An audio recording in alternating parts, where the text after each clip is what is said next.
وصلت ابويا دار مسنين. بيحكي وبيقول انا وصلت ابويا دار مسنين، وقلت لنفسي كده اريح له وانا كمان ارتاح شويه من المسؤوليه. المهم ركبت الاتوبيس وقلبي مش مرتاح، بس كنت بهرب من الاحساس ده. وانا في الطريق فجاه افتكرت موقف زمان. كنت في رابعه ابتدائي والمدرس قال لنا نعيد كتابه موضوع كامل. المهم ان انا كتبت الموضوع ده بالعافيه وتعبت جدا، وفجاه الميه اتكبت على الكشكول وكل اللي كتبته راح مني. قعدت اعيط وقتها بحرقه لحد ما نمت من الزعل.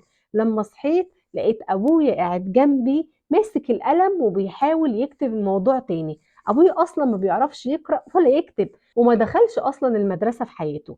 المهم كان بيبص للحروف وبيحاول يرسمها زي ما هي، بيقلدها واحده ورا التانيه، ويسألني كده صح يا ابني. يمكن ما كانش فاهم هو بيكتب ايه، بس كان فاهم انه مش عايز ابنه يخسر ولا ينكسر.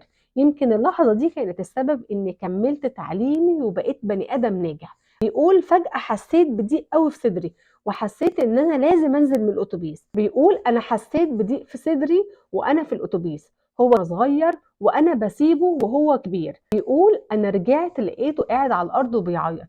قلت له انت بتعيط ليه يا ابويا؟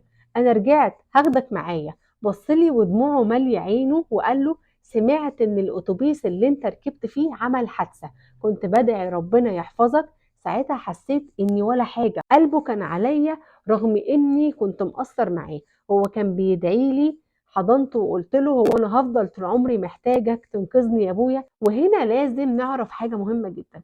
الاب عمره ما بيبطل يحب عياله، وعمره ما هيبطل ان هو يكون اب.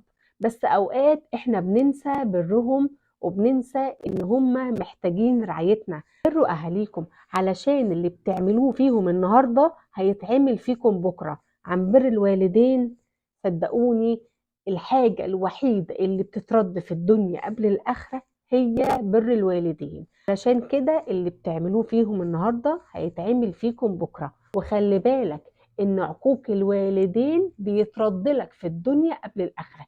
الخير اللي هتعمله معاهم هيترد لك، والشر هيترد لك. حافظوا على اهاليكم وبرهم.